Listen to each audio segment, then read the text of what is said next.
बिस्मिल्लाहिर्रहमानिर्रहीम, अस्सलाम वालेकुम and a very good morning to all of you. Welcome करते हैं आपको इस शो में जिसका नाम है रोही एट 10 और मैं हूं आपका मेज़बान तिहामा आज़म।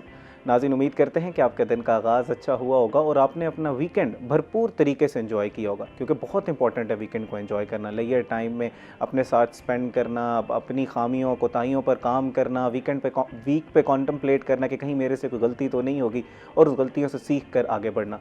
अगर अनफॉर्चुनेटली आपका पिछला वीक अच्छा नहीं गुजरा तो कोई बात नहीं, हर नया दिन अपने साथ नई अपॉर्चुनिटीज़ लेकर आता है और मंडे का दिन तो वैसे ही बहुत इंपॉर्टेंट है, क्योंकि इस दिन की गई मेहनत आपके पूरे हफ्ते पर असरअंदाज होती है। तो मेहनत कीजिए, अपने वीक को चंक्स में डिवाइड कीजिए, अपने लिए गोल मुख्तस कीजिए और उन गोल्स की तरफ बढ़ते जाइए और उम्मीद करते हैं कि अल्लाह ताला आपके हर गोल में आपको कामयाबी अता फरमाएगा, हर नेक ख्वाहिश आपकी पूरी करेगा।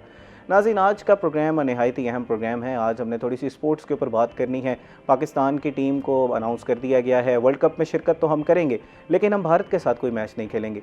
ये फ़ैसला किस हद तक ठीक है, क्यों लिया गया, इसका पस मंज़र क्या है, इसका इम्पैक्ट क्या होगा, क्या कोई हमें नेगेटिव रिपरकशंस तो फेस नहीं करने पड़ेंगे, इसी के साथ साथ लीगली तो हमें कोई चीज़ नहीं फेस करनी पड़ेगी। हम देख रहे हैं कि $1 मिलियन का मैच होता है, ब्रॉडकास्टर्स को काफ़ी हद तक नुकसान होगा। तो इस हवाले से तफसीलन गुफ्तगू करने के लिए हमारे साथ साउथ पंजाब के सीनियर जर्नलिस्ट इजहार अब्बासी साहब मौजूद हैं। अस्सलाम वालेकुम sir, welcome to the show. बहुत बहुत शुक्रिया आपका, और मेरे एजाज़ है कि मैं रोही को रिप्रेजेंट करूँ। बहुत बहुत शुक्रिया। Thank you so much sir, आपने प्रोग्राम के लिए वक्त निकाला। बहुत बहुत नाज़रीन, इन्हीं के साथ हमारे साथ मौजूद हैं सीनियर जर्नलिस्ट रिपोर्टर रोही टीवी सलमान ज़मीर साहब, जो कि एंकर पर्सन के फ़राइज़ भी सरअंजाम देते हैं और आप इनका प्रोग्राम बनाम सरकार बहुत ज़्यादा पसंद करते हैं। इनसे हमने मुल्तान के जितने भी डेवलपमेंट प्रोजेक्ट्स हैं उसके ऊपर तफसीलन गुफ्तगू करनी है, ख़ास तौर पर मुल्तान एवेन्यू जैसा बड़ा मनसूबा कहाँ तक पहुँचा, कब तक ये कम्प्लीट हो जाएगा। इसी के साथ हम देख रहे हैं कि एडमिनिस्ट्रेशन कह रही है कि 2026 में मुल्तान का नक्शा बदल कर रख देंगे। जितने भी हमारे मुल्क के बड़े शहर हैं वैसा यहाँ पर नज़र आएगा। ना सिर्फ हमारे मुल्क के बड़े शहर बल्कि दुनिया के जितने डेवलप सिटीज़ हैं वैसा नक्शा आपको यहाँ पर हम पेश करेंगे, मुल्तान को बदल कर रख देंगे।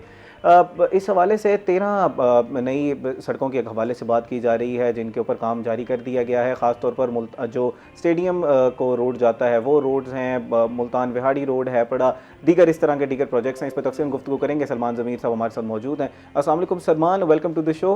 Welcome to the show. क्या कह यार, तुमने दिल जीत लिया है। और ये तुम एक चीज़ देखो कि आज तुम्हारी बर्थडे भी है, तो मैं सबसे पहले तुम्हारी बर्थडे विश करूंगा। Thank you so much, happy birthday Tahama, और जियो तुम हज़ारों साल, बहुत अच्छा शो कर रहे हो और करते रहो इसी तरीके से। Thank you so much Salman. इजहार अब्बासी साहब की तरफ चलते हैं ज़रा स्पोर्ट्स से। मुझे पता है आप भी ज़ाती शगफ बहुत ज़्यादा है, काफ़ी रात को आपके मैसेजेस आ रहे थे कि यार ये क्या फ़ैसला किया है इन्होंने। जनाब ये बताइएगा, आपकी अपनी ज़ाती राय इस हवाले से क्या है? ठीक फ़ैसला किया गया है, पाकिस्तान वर्ल्ड कप में तो खेलेगा लेकिन इंडिया के ख़िलाफ़ कोई मैच नहीं खेलेगा। बहुत बहुत शुक्रिया सलमान साहब। पहले तो आपको विश करता हूँ happy birthday. Thank you so much. और अल्लाह ताला आपको ज़िंदगी के हर मोड़ पे कामयाबी अता फरमाए। अच्छा, ये फ़ैसला बहुत अच्छा है। अच्छा, उसकी वजह भी हो, पस मंज़र हम देखा जाए ना, सबसे पहले होता है रवैया जी। आईसीसी का रवैया बहुत ज़्यादा ना वन साइडेड हो गया था। वो पूरी दुनिया को ना अपने तराजू में सिर्फ एक मुल्क की खातिर वो करा। अब वो आईसीसी तो रहा ही नहीं था। मैं तो बहुत अरसे से उसे, जब से जय शाह उसमें आया तो मैं से उसे इंडियन क्रिकेट काउंसिल ही कह रहा हूँ, international cricket Indian cricket council कह रहा हूँ, आईसीसी तो मैं कह ही नहीं रहा। यानी कि ये है। अच्छा, फिर देखें कि जब भारत कभी हाथ नहीं मिला रहा, कभी ट्रॉफी नहीं ले रहा, कभी कुछ नहीं कर रहा, पाकिस्तान के खिलाफ हर इकदाम कर रहा है, पाकिस्तान में इंटरनेशनल क्रिकेट के दरवाजे बंद करने के लिए अभी हाल ही में भारत ने जो कदम उठाया था, जो अचानक 7 श्रीलंकन खिलाड़ियों ने इनकार कर दिया था, तो उसके पीछे कौन था? वो पाकिस्तान, उसका पीछे वही साजिश थी कि वो पाकिस्तान पे 10 साल तक के लिए इंटरनेशनल क्रिकेट के दरवाजे बंद कर रहा था और उस पर भारतीय स्पॉन्सर या भारत की इमा शामिल थी। भारत किसी सूरत भी नहीं चाह रहा था कि पाकिस्तान में क्रिकेट फले फूले ये। और उसके बाद फिर आईसीसी का रवैया देख लें। अच्छा, फिर बांग्लादेश का जो मुतालबा था, बांग्लादेश का मुतालबा एक्यूरेट सही है, भारत ने भी तो ये मुतालबा किया था और माना गया था। लेकिन बांग्लादेश का क्या हुआ कि आप बांग्लादेश का मुतालबा मान ही नहीं रहे। वो उस मुल्क में उसका एक खिलाड़ी सेफ नहीं है तो वो 11 खिलाड़ियों को कैसे भेज सकता? बिल्कुल। तो इस वजह से आईसीसी ने बांग्लादेश के साथ जो रवैया अख्तियार किया वो जिसे कहते हैं सिर्फ और सिर्फ इस वजह से कि ये तासुबाना था, उसका असर पाकिस्तान लाजिम आता है। अब ये मामला कोई टीमों की सतह पे तो नहीं हो गए या बोर्ड्स की सतह पे तो नहीं हो गए, ये मामला अब हुकूमती सतह पे चले। और पाकिस्तान इस टाइम, बांग्लादेश और पाकिस्तान बहुत करीब ममालिक है, और पाकिस्तान का ये फैसला मेरे नज़दीक बहुत बेहतर है कि ये आईसीसी को बताना चाह रहा है कि आप इन ममालिक के बगैर कुछ भी नहीं हो, ये बहुत बड़ा प्रेशर है। अच्छा जनाब, ये बताइएगा कि $1 मिलियन का मैच होता है, ये इसके ऊपर काफ़ी ज़्यादा पैसे कमाए जाते हैं। 60 to 70% किसी भी टूर्नामेंट का रेवेन्यू जो होता है वो इस मैच से कमाया जाता है।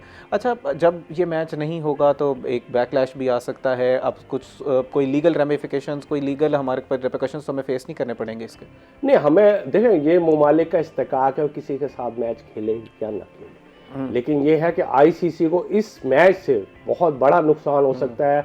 जो अंदाजे लगाए जा रहे हैं कि वो तकरीबन 220 करोड़ रुपए।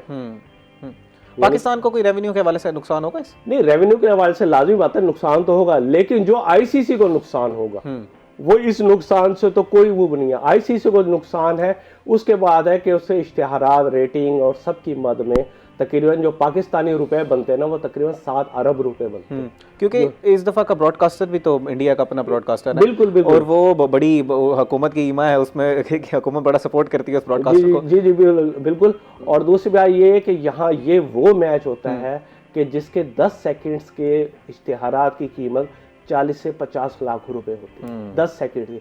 आप यहाँ से अंदाजा लगा कि पूरे मैच में इश्तिहारात की कीमतें क्या होंगी। तो ये बहुत बड़ा डस पड़ेगा आईसीसी को, और आईसीसी को होना भी चाहिए डस, क्योंकि उसका जो, अच्छा ये पाकिस्तान का रवैया नहीं है, ये आईसीसी का रवैया है जो पाकिस्तान इस मैच पर आ गया। बिल्कुल ठीक है, आईसीसी को अपना सुधार करना चाहिए, ना कि पाकिस्तान या बांग्लादेश को सुधार करना। आईसीसी का रवैया पूरे ममालिक के लिए एक जैसा होगा तो क्रिकेट होगी। यहाँ मैं रूही के तवज्जुह से ये बात मैं ब्रेक कर रहा हूँ कि भारत या आईसीसी के रवैये की वजह से क्रिकेट का बंटवारा हो गया। क्रिकेट 2 हिस्सों में पॉलिटिसाइज हो गई है। बिल्कुल, क्रिकेट 2 हिस्सों में तकसीम हो गई है।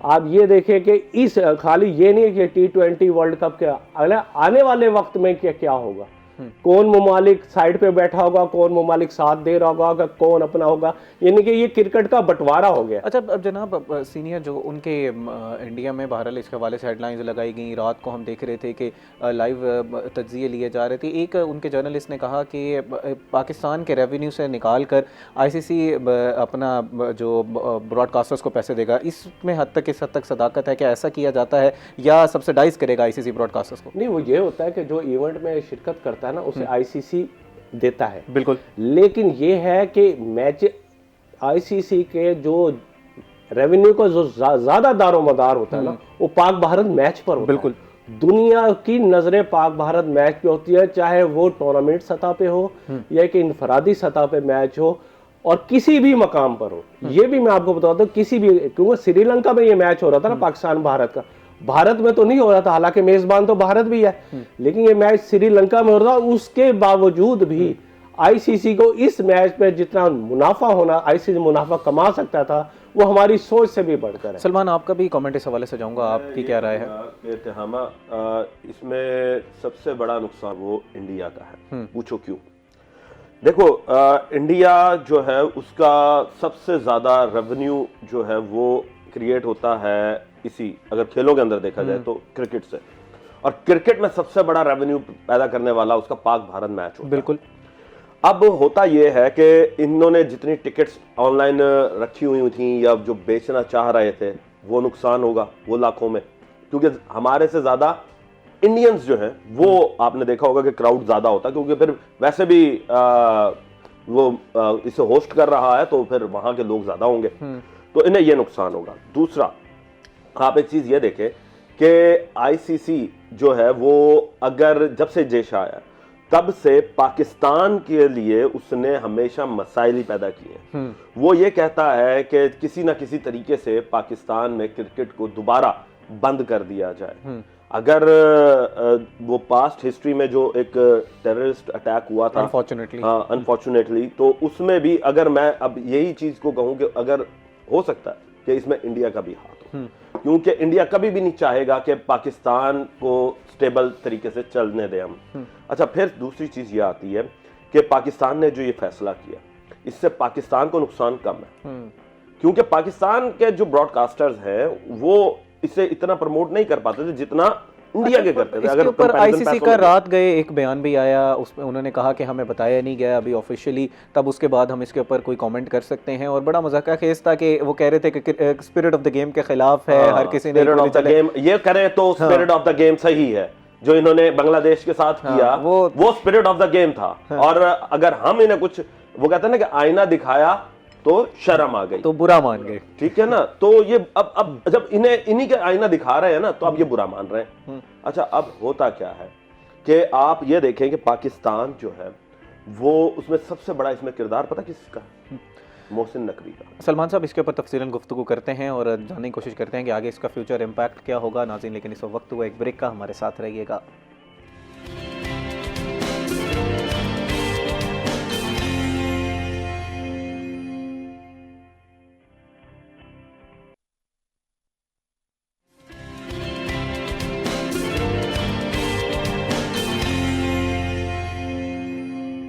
वेलकम बैक नाज़रीन। अब ब्रेक से पहले हम बात कर रहे थे कि पाकिस्तान की तरफ से फैसला किया गया है कि पाकिस्तान वर्ल्ड कप पे तो शिरकत करेगा, लेकिन भारत के खिलाफ कोई मैच नहीं खेलेगा। इसके ऊपर इन डिटेल डिस्कशन जारी थी, वहीं से गुफ्तगू का आगाज़ करते हैं। जी सलमान साहब, आप अपनी बात को कंप्लीट कीजिएगा, आपसे बात करें। मैं ये बात कर रहा था कि इसमें सबसे बड़ा जो हमारे देखे, जितने भी आज से पहले जितने भी पीसीबी के चेयरमैन थे, वो भारत के आगे, या मैं कहूँ कि आईसीसी के आगे, क्योंकि इनडायरेक्टली भारत ही इस ऑपरेट कर रहा है आईसीसी को।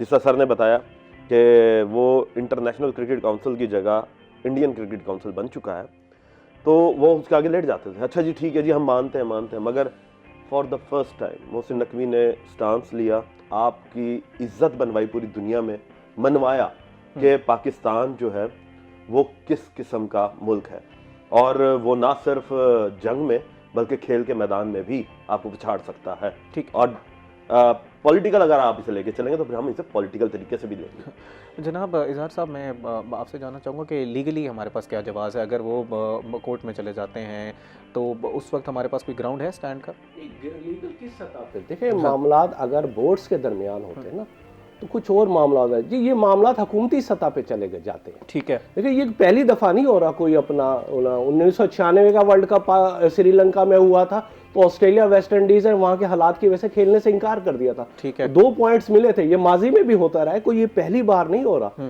कि हम कोई खेलने से बाइकआउट किया या ना खेलने का ऐलान किया। ये माजी में भी होता रहा है, और इसका कोई, ये हुकूमती सतह के मामलात होते हैं।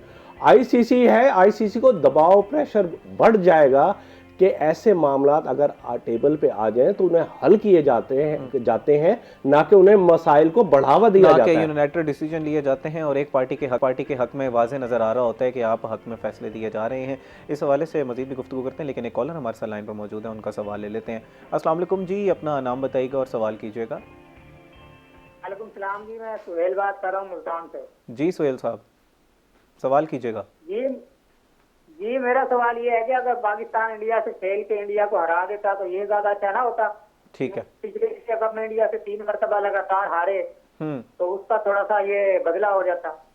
ठीक है जी जनाब, इस पे अपना पॉइंट ऑफ व्यू दीजिए। ये तो सिर्फ एक मुल्क को हराना होता है ना। हमने तो दरअसल जहां दबाव डालना था हम उस टाइम गए। बिल्कुल ठीक है। हमारा आईसीसी का वो से लड़ाई है, या बांग्लादेश की जो लड़ाई है वो आईसीसी है। एक मैच का बात नहीं है। बात ये है कि हमने जिसे प्रेशर बिल्ड करना है वो आईसीसी है, और आईसीसी को ये बताना है कि पाकिस्तान बांग्लादेश हर मामला में अब एक है, और आप अब अपना किसी भी इन 2 ममालिक पर अपना फैसला मुसल्लत नहीं कर सकते। बहुत जरूरी था कि हम एक मैं इसमें ऐड कर दूं कि ये करना भी जरूरी था। जैसा कॉलर ने कहा है कि जी मैच अगर हम खेल लेते तो तिहामा मैच खेल करना फिर वो फायदा कोई नहीं होना था, क्योंकि वही फिर जो ब्रॉडकास्टर्स को रेवेन्यू मिलना था या जो उन लोगों को फायदा होना था, वो तो मेन चीज यही था ना कि ये मैच खेलें, और फिर चाहे वो जीत हार तो एक की होनी है, चाहे वो पाकिस्तान जीते या हारे। एक स्ट्रॉन्ग स्टांस लेने की बहुत जरूरत थी। स्ट्रॉन्ग स्टांस लेने की जरूरत थी, और ये चीज दिखाने की जरूरत थी कि भाई आप अगर ये समझते हैं कि पाकिस्तान जो है वो शायद कहीं ये लाइटर नोट पर ले रहे थे कि पाकिस्तान जो है वो खेलने से डर जाएगा या होंगी इस तरह की बातें भी उनके मीडिया पे हो रही होंगी अभी भी। एक और लाइन पर एक और हमारे साथ मौजूद है, उनका सवाल ले लेते हैं। सॉरी। अस्सलाम वालेकुम जी, अपना नाम बताइएगा और सवाल कीजिएगा। सबसे पहले तो आपको आपकी सालगिरह मुबारक हो, Thank you बहुत सी so much, दुआएं sir. आपके लिए हैं। थैंक यू सो और मच। अल्लाह करे कि आपका चैनल और आप इसी तरह ताबिंदा और शाद रहें। Thank you so much. Secondly मैं ये कहूंगा जो भारत की तरफ से स्पॉन्सर दहशतगर्द हमारी पाक फौज ने मारे हैं और उनको जहन्नम विसाल किया है, तो मैं तमाम पाक अफवाज के चारों जो डिपार्टमेंट्स हैं उनको खराज तहसीन पेश करता हूँ। और मेरी ख्वाहिश है कि अल्लाह ताला इस मुल्क को ऐसी दहशतगर्दी और ऐसे फितनों से महफूज रखे। आमीन। और जो शहीद हो गए हैं अल्लाह ताला उनके दर्जात बुलंद करे। आमीन। राना सलमान भाई अस्सलाम वालेकुम। वालेकुम अस्सलाम। और अब्बासी साहब अस्सलाम वालेकुम। क्रिकेट रेफरेंस से जो गवर्नमेंट ने फैसला किया है मैं उनको उनकी तारीफ करता हूँ और बहुत अच्छी बात है। आप एक एटमी पावर मुल्क हैं और क्रिकेट में भी आपका बहुत बड़ा नाम है, आप वर्ल्ड चैंपियन है, चैंपियन ट्रॉफी आपने जीती है। तो वो तो इंटरनेशनल क्रिकेट काउंसिल जो है वो वाकई इंडियन क्रिकेट काउंसिल बन चुकी है। तो जो बांग्लादेश के साथ इन्होंने ज्यादती की है वो बहुत बड़ी ज्यादती है। बिल्कुल। और इनके अंदर नस्ली तासुब इंडिया के अंदर और इनके अंदर जो मुसलमानों के खिलाफ एक ग्रज पाया जाता है, इसमें बिल्कुल हक बनता था कि आप उस मैच का बायकॉट करते। और बायकॉट करने का फायदा ये है कि आप अपनी अहमियत, आपकी अहमियत जो है वो वर्ल्ड लेवल पे रिकग्नाइज की जाए और आप दूसरी दुनिया के मुमालिक जो क्रिकेट खेलते हैं वो आंखें बंद करके आईसीसी के अहकामात या इंडिया के स्पेशली जो अहकामात हैं उनको मद्देनजर रखते हुए ये सोचें कि और भी कोई वर्ल्ड चैंपियन है और भी कोई मुल्क है बिल्कुल जिसके वर्ल्ड लेवल के प्लेयर दुनिया में अपना नाम बना चुके हैं। तो ये बहुत अच्छा फैसला है। और इसके अलावा ये फैसला इसलिए भी बहुत अहम है कि हमारे बांग्लादेश के भाइयों के साथ बहुत बड़ी ज्यादती की गई और इनको ये याद रखना चाहिए कि दिलीप कुमार जो यूसुफ खान नाम था, उनसे अगर लेके ये कपूर फैमिली सारे पाकिस्तान से इंडिया गए और उनकी अचीवमेंट से वो अरबों रुपए का रेवेन्यू इंडिया को फिल्म इंडस्ट्री में दे रहे हैं। तो बड़े दुख की बात है कि शाहरुख खान ने एक अगर मुसलमान प्लेयर लिया तो उसके साथ ज्यादती हो रही है, बहुत से मुसलमान एक्टर्स के साथ ज्यादती हो रही है। तो मैं समझता हूँ गवर्नमेंट ने अच्छा स्टांस लिया है, अच्छा स्टांस लिया है। बहुत शुक्रिया अब्दुल शकूर साहब, आपने प्रोग्राम में कॉल की और बड़ी ही कीमती अपनी राय दी। जनाब बिल्कुल आप सही कह रहे हैं कि वो एक नेगेटिव जो मुस्तफ़िज़ुर रहमान वाला वाक़या हुआ उसके बाद एक स्टांस लेना बहुत ज़रूरी था। बांग्लादेश के साथ जो एक यूनिलैटरल डिसीजन लिया गया। एक और बात बताऊं कि इस देखिए अब अवाम भी साथ खड़ी है। इस तरह के लोग हमारे पाकिस्तानी अवाम अगर आपके मुल्क के फैसलों के साथ खड़ी हो ना तो फिर बाहर का कोई भी शख्स आपको हराने की सोच भी नहीं सकता।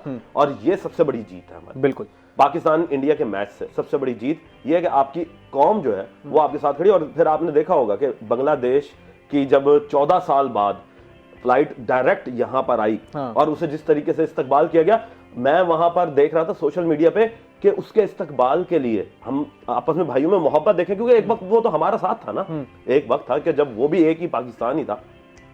तो यहां से जनूबी पंजाब से भी लोग गए हैं कहां, उन्हें मुबारकबाद देने के लिए कराची एयरपोर्ट के जी हम सिर्फ, चाहे वो बेशक उनके कोई जानने पहचानने वाले नहीं थे, मगर फिर भी लोग वहां पर पहुंचे हैं उन्हें इस्तकबाल करने के लिए कि ये मोहब्बत है हम पाकिस्तानियों में, हम उनके साथ खड़े हैं, हम सपोर्ट कर रहे हैं। और बहुत ही ज़रूरी था एक स्ट्रॉन्ग स्टांस लेना यूनिलैटरल डिसीजंस के खिलाफ। एक ही फरीक के हक में फैसले किया जा रहा था आईसीसी। जनाब अब ज़रा तैयारी पे बात कर लेते हैं वर्ल्ड कप की। जो टीम अनाउंस की गई है, आप उससे मुतमईन हैं, यही बेहतरीन टीम थी या आपकी कुछ डिफरेंट राय है? अच्छा, थोड़ा सा ये एक लाइन करना कि मालियाती लिहाज से ना पाकिस्तान ने ना भारत का एक और राफेल गिरा दिया। जी बिल्कुल ऐसे ही है। ठीक है, बिल्कुल। तो ये हमारे लिए हम इसे है कि हमने तो एक और राफेल ना मार दिया है, गिरा दिया है। हाँ। और जिसका आईसीसी को जितना बड़ा डस पड़ेगा ना, तो हाँ। मैं कह रहा हूँ मालियाती लिहाज से हमने एक और राफेल। अच्छा, अभी आएंगे निगोशिएशंस की टेबल पे, आपको लगता है कि ये फैसला हो सकता है कि थोड़ा सा बदलना पड़े और आईसीसी भी बैठे इसके ऊपर कोई बातचीत आना चाहिए?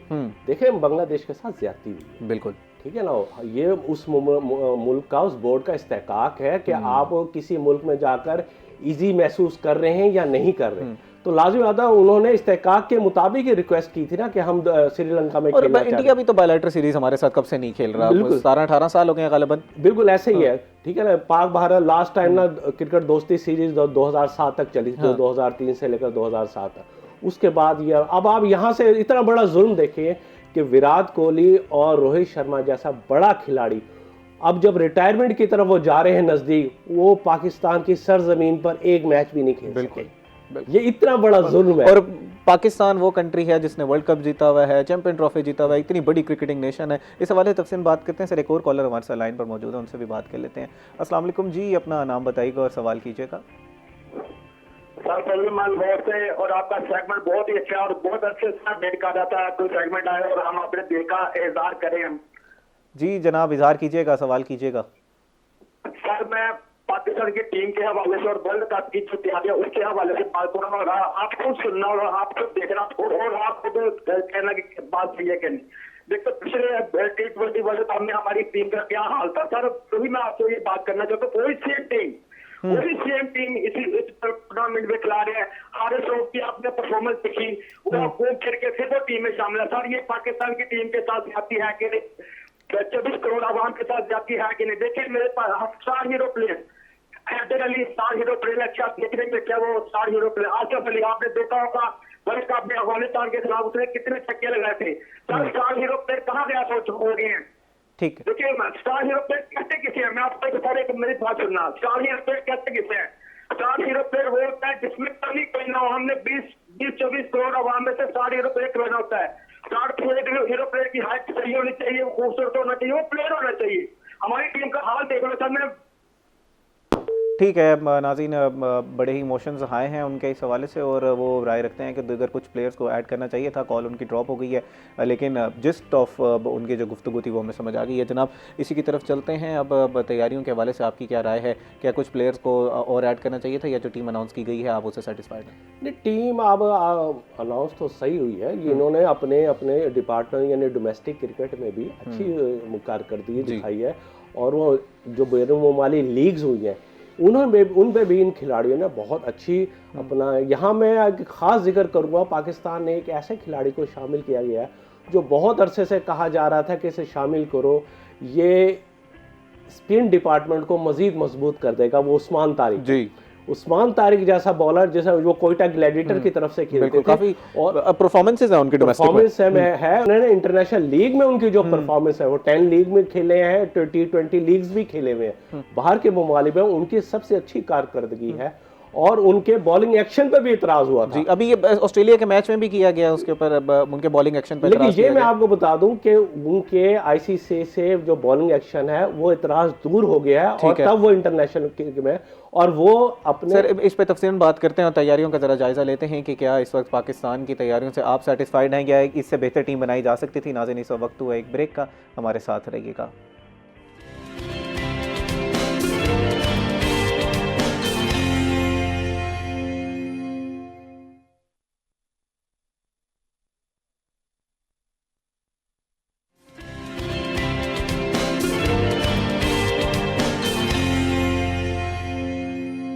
वेलकम बैक नाज़रीन। ब्रेक से पहले हम बात कर रहे थे पाकिस्तान की तैयारी के ऊपर और जानने की कोशिश कर रहे थे इजहार अब्बासी साहब की राय की कि वो क्या सोचते हैं कि पाकिस्तान ने जो इस वक्त टीम अनाउंस की है क्या वो सेटिस्फाइड हैं या इससे बेहतर टीम बनाई जा सकती थी। इस हवाले से तफसील भी गुफ्तगू करेंगे, लेकिन सलमान ज़मीर साहब हमारे साथ मौजूद हैं जिनसे हम मुल्तान के डेवलपमेंट प्रोजेक्ट्स के हवाले से तफसील गुफ्तगू कर लेते हैं। सलमान साहब, मुल्तान एवेन्यू का प्रोजेक्ट काफ़ी फ्लैगशिप प्रोजेक्ट है जिसके ऊपर इंतज़ामिया काफ़ी मुतहरिक नज़र आ रही है, काम किए जा रहे हैं। कहाँ तक पहुँचा है ये प्रोजेक्ट, कब तक कम्प्लीट हो जाएगा?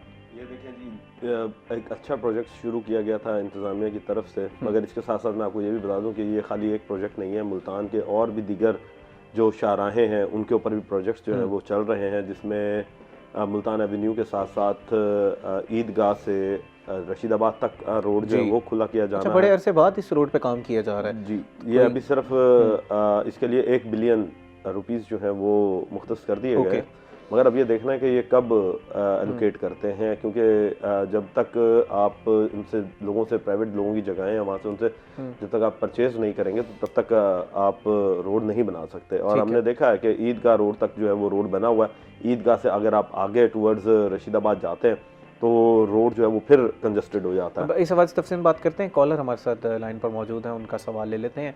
अस्सलाम वालेकुम जी, अपना नाम बताइएगा और सवाल कीजिएगा।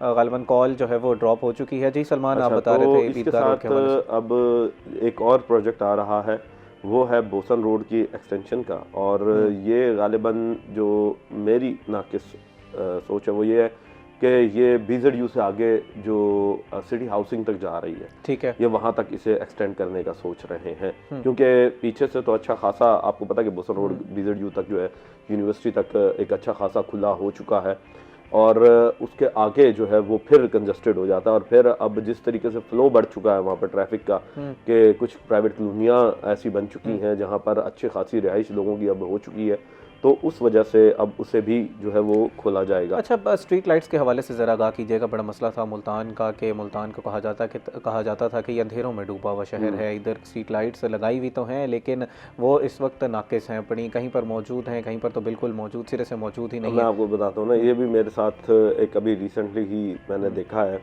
कि रात के वक्त मैं शाहरुख ने आलम जा रहा था, तो मेन जो बुलेवार्ड है शाहरुख ने आलम का, वो गुलशन मार्केट जिसे हम कहते हैं, उस पर स्ट्रीट लाइट्स लगाई हुई थी, और वो स्ट्रीट लाइट्स ख़राब हुई। उसके बाद तो अभी रिसेंटली लगाई गई थी शाहरुख ने आलम पे, जो मैं वही तो आपको बता रहा हूँ ना कि वो बड़ी खूबसूरत तरीके से स्ट्रीट लाइट्स और जदीद स्ट्रीट लाइट्स जो है वो लगाई गई थी LEDs के साथ, मगर फिर अब वहाँ पर मैंने देखा कि वो स्ट्रीट लाइट्स जो है वो कभी जली ही नहीं, और अगर जली थी तो फिर उसके बाद वो ख़राब हो गई, फिर उन्होंने उसे रिपेयर करने की बजाय वहाँ पर एनर्जी सेवर लगा दी। अब आप मुझे एक बात बताएं कि आपने लाखों रुपए की मालियत से स्ट्रीट लाइट्स लगाई हैं, उस पर फिर एनर्जी सेवर लगा दो और फिर वो एनर्जी सेवर भी नहीं जलते। अब आप अपने घर के अंदर देखेंगे एक एनर्जी सेवर जो वो कितनी लाइट प्रोड्यूस कर देगा, वो आपकी इतनी लाइट तो प्रोड्यूस नहीं कर सकता कि आप रोड को देख सके। और इसी के साथ साथ अगर हम दीगर शाहराहों की बात करते चलें, जिसमें आपका 40 फुटी रोड है, उसके ऊपर कोई स्ट्रीट लाइट्स नहीं है, ठीक है, आपका मेन खानेवाल रोड है, उसके ऊपर कोई स्ट्रीट लाइट नहीं है, जबकि आपका सबसे बड़ा मेन बुलेवार्ड जो है वो यही कहलाया जाता है। और फिर उसके बाद अगर आप आ जाते हैं बोसन रोड की तरफ, तो बोसन रोड हो गया या मॉल डाउन रोड हो गया, जिसे आप मुल्तान एवेन्यू भी कहा जा रहा है, और वो बना रहे, उस पर भी कोई लाइट्स मौजूद नहीं। लेकिन अभी चले मुल्तान एवेन्यू के प्रोजेक्ट के हवाले से तो हम ये कह सकते हैं ना कि अभी उसके ऊपर काम जारी है और लगा दिया जाएगा जब, मगर उससे पहले देखें मुल्तान एवेन्यू जो है वो मॉल टाउन से आगे शुरू हो रहा है ना, मॉल टाउन से पीछे अगर आप सैदावाला बाईपास को पकड़ लें तो वो भी इस वक्त सबसे ज़्यादा बिजी रोड बन चुका है, वहाँ पर भी सैकड़ों की तादाद में गाड़ियां जो है वो रोजाना की बुनियाद पे गुजर रही हैं। मगर अच्छा, मजमूई तौर पर ज़रा बताइएगा कि मुल्तान की जो लाइट्स की सूरत हाल है शाहराहों के हवाले से वो क्या है, आप सेटिस्फेक्ट्री है मजमूई तौर पर? चलें एक दो मजमूई तौर पर अगर मैं कहूँ तो देखिए, सिर्फ उन शाहराहों पर लाइट्स लगाई गई हैं जिन शाहराहों पर अफसरान का गुजरना है। अब जिनमें आप ये देख लें कि अभी आप कमिश्नर हाउस और CPO का जो घर है, अगर उस रोड पर देखें तो आपने इन्होंने बड़ी ब्यूटिफिकेशन की है PHA ने। ये सिर्फ क्या यही रोड है मुल्तान के लिए, या ईदगाह के ऊपर एक छोटा सा टुकड़ा जो है वो इन्होंने उसमें लाइट्स लगाकर उसे खूबसूरत बनाया है। तो क्या और शाहराहें नहीं है जहाँ पर जो है वो खूबसूरत बनाई जा सकती हैं?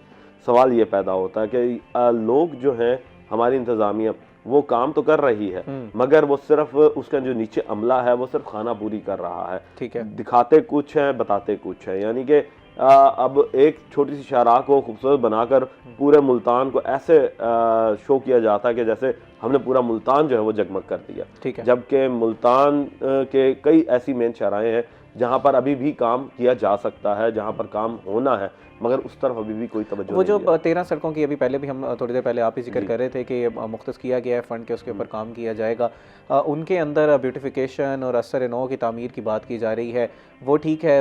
It is the right step in the right direction?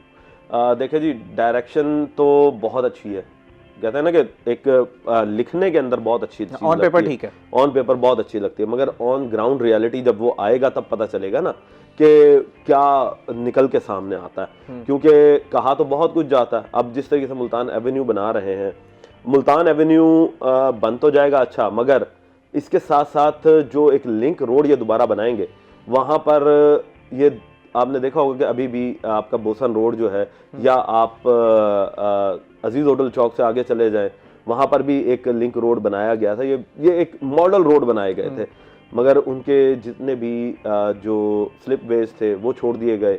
फिर उसके साथ साथ जो उनका सर्विस रोड था उसके ऊपर भी ऑक्यूपाइड हो गए, दुकानदार हो गए या रेडी बान हो गए। तो इनसे किस तरीके से रोकेंगे आप? मेन चीज है कि आप जब बना रहे होते हैं तो वहां पर नक्शे कोई पास नहीं करवाता, ठीक है। ब्रांड रोड ले लें आप ब्रांड रोड को भी इन्होंने अब तौसी करने का फैसला किया है। तो उस ब्रांड रोड के हवाले से तो कहा जा रहा है कि शायद उनके जो बिजली की तारें हैं वो भी अंडरग्राउंड की जाएंगी, तौसी की जाएगी, कुछ रोड्स की वो जदीद सिस्टम उसका बनाएंगे कि जिस तरीके से आप DHA में देखते हैं या आप इस्लामाबाद की सड़कों को देख रहे होते हैं, तो उस तरह की सड़कें जो हैं वो बनाई जाएंगी जिसमें आपको खंबे नजर नहीं आएंगे, ठीक है। मगर बात यह है कि जो बिल्डिंग्स अब बन चुकी हैं तो ये पहले इदारे किधर थे जब वो बिल्डिंग्स बन रही थी? सवाल ये पैदा होता है कि उस वक्त अफसरान कहाँ थे? अफसरान को तब याद आया कि जब आपके पास एक कंजस्टेड एरिया हो गया। आप मेन चीज जो अगर मैं देखूं इसे कहूं कि आपके पास एक मास्टर प्लान तो मौजूद है, वो भी सिर्फ ऑन पेपर है ना। आपने मास्टर प्लान को इंप्लीमेंट करवाने के लिए ये नहीं सोचा कि आने वाले 50 साल में क्या होगा। जब दुनिया जो है वो जो भी कोई मास्टर प्लान इस तरह का रखती हैं वो आने वाले 50-100 साल का रखकर करती हैं कि आने वाले वक्त में जिस तरीके से आबादी बढ़ेगी तो उस तरीके से हम किस तरीके से इसको एडजस्ट करेंगे। चलें, अच्छा ये तो गड़े मुर्दे उखाड़ने वाली बात है, आगे फ्यूचर की ज़रा बात कीजिएगा। हम हमेशा आगे फ्यूचर की बात करते हैं अपने प्रोग्राम से कि आगे इसका हल क्या निकाला जा रहा है, सोल्यूशंस की तरफ आइएगा। हल निकाल लिए गए हैं, अब आगे का पता है कि क्या करना है। ये जो आमिर करीम खान साहब बैठे हुए हैं ना कमिश्नर, इनकी तरफ से विजन तो बहुत अच्छा नजर आ रहा है, ठीक है, कि वो अब ये कह रहे हैं कि जितने भी नॉन कमर्शियल यूनिट है या बगैर नक्शों के जो भी इमारतें बनी हुई हैं उनके खिलाफ जो है वो अब कार्रवाइयाँ करेंगे। अब देखना यह है कि कार्रवाइयाँ होती कब है। अच्छा, जो गली मोहल्लों के मसाइल हैं, आप अक्सर इसके ऊपर प्रोग्राम भी करते हैं कि मेन शाहराहों को, जैसे आपने कहा कि जहाँ से अफसरान ने गुजरना है, जहाँ से सेक्रेटरी साहब का विजिट होगा वो रोड तो बड़ा बेहतरीन चमक रहा होगा, लेकिन जो गली मोहल्लों के मसाइल हैं उसके ऊपर ज़रा तवज्जो नहीं है इंतजामिया की, उस हवाले से ज़रा बताइए कि कदम उठाए जा रहे हैं। देखिए, गली मोहल्लों का मरियम नवाज का बड़ा अच्छा इनिशिएटिव रहा है कि जी हर गली मोहल्ले तक जो है वो रसाई होगी, मगर जब तक बल्दियाती इंतखाबात नहीं होते या बल्दियाती सेटअप नहीं आता तो तब तक वहाँ तक बजट जो है वो देना ज़रा इनके लिए मुश्किल होगा। वो क्यों? वो इसलिए कि देखें, जो भी गली मोहल्ले बनाए जाते हैं उनके लिए एक बजट होता है, उनके लिए एक बजट होता है, वो मुख्तस करना बहुत ज़रूरी है। ऑन पेपर जैसे राना साहब कह रहे हैं कि इंतज़ामात कुछ बेहतर नज़र आ रहे हैं, और हमेशा से हम ये कहते हैं कि इम्प्लीमेंटेशन का हप्पा इस मुल्क में फुकदान रहा है। अल्लाह करे कि ये जो सारे प्लान किए जा रहे हैं इसके ऊपर मुकम्मल तौर पर उसी तरह मिनोवन अमल किया जाए जिस तरह पेपर में मौजूद हैं। अब ब्रेक इस वक्त हुआ एक ब्रेक का, नाज़रीन ब्रेक के बाद हम बात करेंगे पाकिस्तान के वर्ल्ड कप की तैयारी के ऊपर, तो हमारे साथ रहिएगा।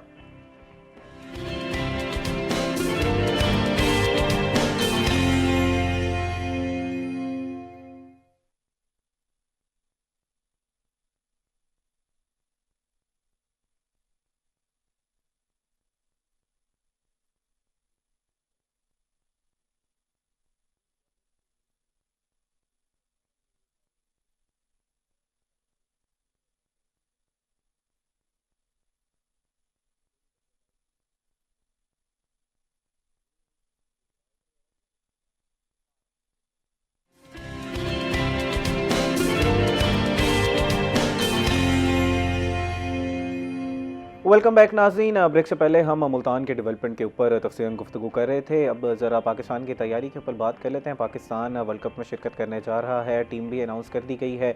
कुछ एक मिडल ऑर्डर का मसला आ रहा था, हमारे पास हार्ड हिटर्स मौजूद नहीं थे जो T20 स्पेशलिस्ट हों।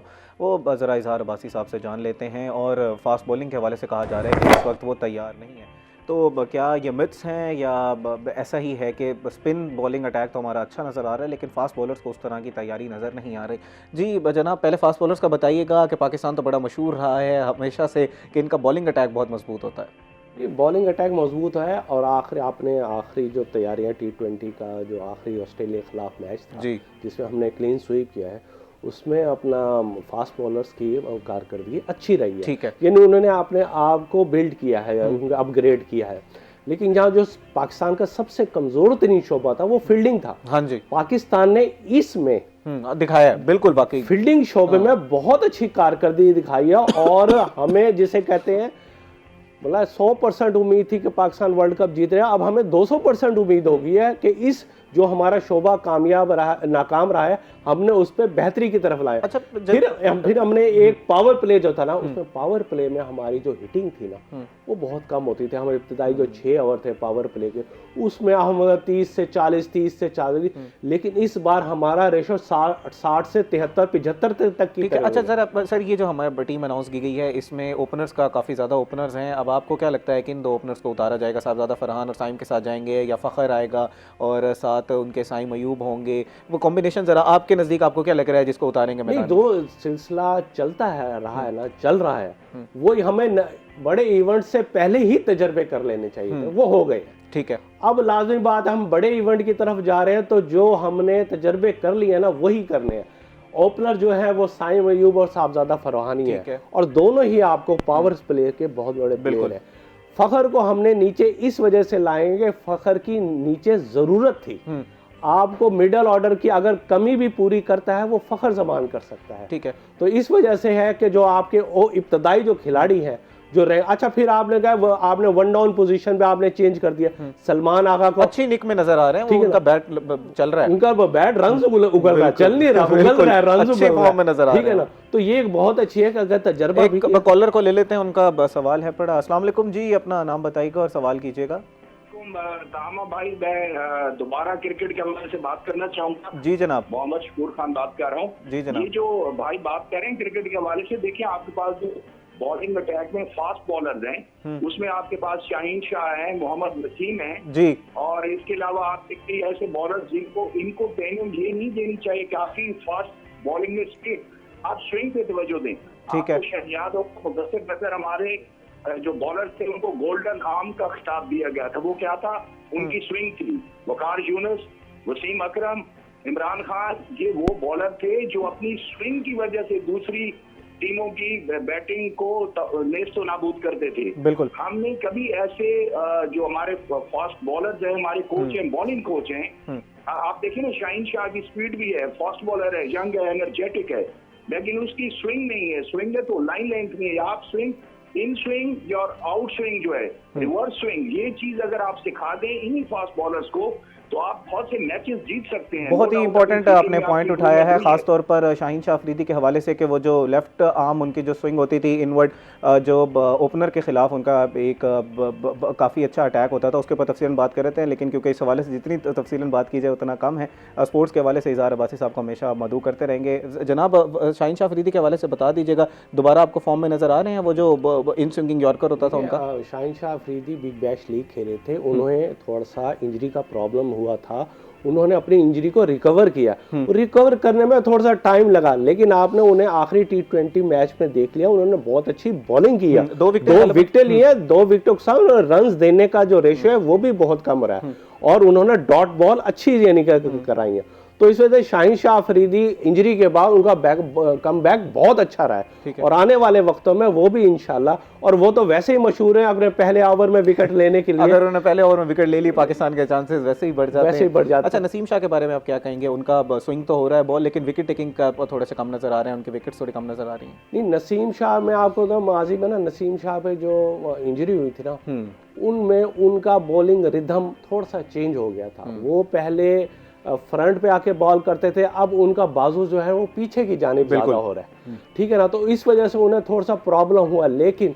इस बार उनकी बॉलिंग पर ना बहुत, जिसे कहना, उन्हें प्रैक्टिस कराई गई है, और उसका नतीजा आपने देख लिया कि बेशक अपने उनकी बॉलिंग में रन पड़े हैं, लेकिन उन्हें आखिरी जो अपना ऑस्ट्रेलिया का मैच है उसमें बहुत अच्छी कारकर्दगी दिखाई है। इज़हार अब्बासी साहब, बहुत शुक्रिया प्रोग्राम में आप तशरीफ़ लाए, और हमने पाकिस्तान ने जो फैसला किया है इंडिया के खिलाफ ना खेलने का, उसके ऊपर इन डिटेल डिस्कशन की। उम्मीद करते हैं कि फैसला हमारे हक में अच्छा साबित हो। सलमान ज़मीर साहब, बहुत शुक्रिया जी ये प्रोग्राम में तशरीफ़ आवरी के लिए।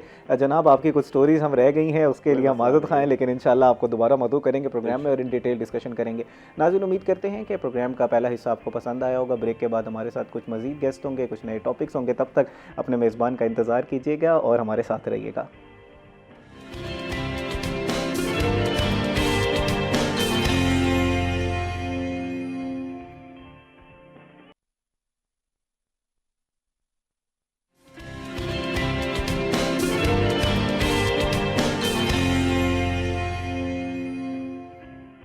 वेलकम बैक नाज़रीन। ब्रेक से पहले हम बात कर रहे थे पाकिस्तान के वर्ल्ड कप की तैयारियों के हवाले से, और हमने तो पाकिस्तान ने एक फ़ैसला किया है कि पाकिस्तान अब वर्ल्ड कप में तो शिरकत करेगा लेकिन भारत के साथ मैच नहीं खेलेगा।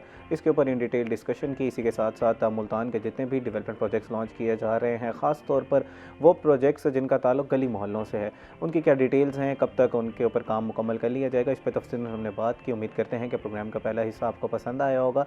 नाज़रीन, प्रोग्राम के इस हिस्से में हमने बात करनी है घर के तामीर के हवाले से। हम लोग मिडिल क्लास जो तबका है वो पूरी ज़िंदगी अपना पैसा जमा करता है कि मैं अपने घर की तामीर करूँगा, लेकिन वहीं पर कुछ ना कुछ हम लोग गलतियाँ कर जाते हैं जिसकी वजह से हम अपनी इन्वेस्टमेंट भी गंवा बैठते हैं और हमें अपना नुकसान भी उठाना पड़ता है। एक तो ये मसला है कि हम लोग गलतियाँ कौन सी करते हैं, दूसरा हमारे साथ फ्रॉड भी हो जाता है। हम लोग किसी ऐसे लोगों को कॉन्ट्रैक्ट दे देते हैं कि जिनको घर बनाना नहीं आता, लेकिन वो फिर बुनियादी गलतियां करते हैं जिसकी वजह से घर के गिरने का ख़तरा होता है। इन सारी चीज़ों से किस तरह बचा जा सकता है, किस तरह घर की तामीर करनी चाहिए, कौन से बुनियादी स्टेप्स हैं जो हमें लेने की ज़रूरत है, इस हवाले से तफसील गुफ्तगू करने के लिए हमारे साथ मौजूद हैं आमिर नाडला साहब, जो कि बड़े मारूफ सिविल इंजीनियर हैं। अस्सलाम वालेकुम आमिर साहब, welcome to the show. Thank you. वालेकुम सलाम जनाब, बहुत शुक्रिया आपने प्रोग्राम के लिए वक्त निकाला। जी जज़ाकल्लाह। ऑलवेज़ मुझे तो बड़ी खुशी होती है, हमेशा इस प्लेटफॉर्म पे आके अपने व्यूज़ शेयर करता हूँ और लोगों तक अच्छी मालूमात पहुँच जाएँ, तो मेरे लिए बड़ी खुशी है। नाज़रीन, इन्हीं के साथ हमारे साथ मौजूद हैं सैयद कैसर अब्बास साहब, जो कि एडवोकेट हैं हाई कोर्ट के। इनसे आज हमने तलाक़ और खुला के हवाले से तफसील डिस्कशन करनी है, और सुप्रीम कोर्ट की तरफ से कुछ गाइडलाइंस दी गई हैं कोर्ट्स को कि तलाक़ के, और फैमिली कोर्ट्स को कुछ गाइडलाइंस दी गई तलाक़ और खुला के हवाले से। उनकी क्या डिटेल्स हैं, क्यों ये गाइडलाइंस दी गई हैं और इनका इतलाक़ कब से होगा, इस हवाले से तफसील गुफ्तगू करेंगे। एडवोकेट साहब हमारे साथ मौजूद हैं। अस्सलाम वालेकुम sir, welcome to the show. वालेकुम सलाम जनाब, बहुत शुक्रिया जी आपने प्रोग्राम के लिए वक्त निकाला। का शुक्रिया कि जनाब ने एक मौका दिया कि जो अवाम के हकूक़ हैं वो अवाम तक हमारी ज़बानी पहुँच जाएँ। जनाब, गुफ्तगू का आगाज़ आपसे ही करते हैं। ज़रा बताइएगा कि क्या गाइडलाइंस के दी गई हैं सुप्रीम कोर्ट की तरफ से। उसमें सर के जो फैमिली लॉज हैं वो तो ऑलरेडी मौजूद थे। अभी 2026 के अंदर एक केस किया नाइला जवेद वर्सेस आसिफ जो है वो सुप्रीम कोर्ट के अंदर। तो उसके अंदर ये था कि जो नाइला जवेद थी, उन्होंने जो अपना केस फाइल किया था वो on the ground of cruelty, जुल्म पे, और दूसरा जो सेकंड मैरिज उनके हस्बैंड ने कर ली थी उस ग्राउंड पे वो गई अदालत के अंदर कि मुझे को जो है वो तलाक चाहिए। ठीक है। तो वो जो कोर्ट थी उसने इस ग्राउंड को जो है, लोअर कोर्ट ने इस ग्राउंड को उन्होंने पसे पुश डाल दिया और उनकी जो तलाक थी उसको कन्वर्ट कर दिया खुला के अंदर। अच्छा। जब वो खुला के अंदर कन्वर्ट हुई तो उनका जो हक महर था उसके अंदर, ज़ाहिरी बात है जब खुला की बुनियाद पे तलाक दी जाएगी तो हक महर अगर वो लिए बैठे हैं या नहीं लिए बैठे, अगर लिया हुआ है तो 25% जो है वो वेव करना पड़ता है जी। अगर नहीं लिया हुआ तो 50% वेव करना पड़ता है। तो उनको जो है ना इस तरह वो इशू आ गया, तो उस फैसले के ख़िलाफ़ फिर वो गई हाई कोर्ट और फिर सुप्रीम कोर्ट।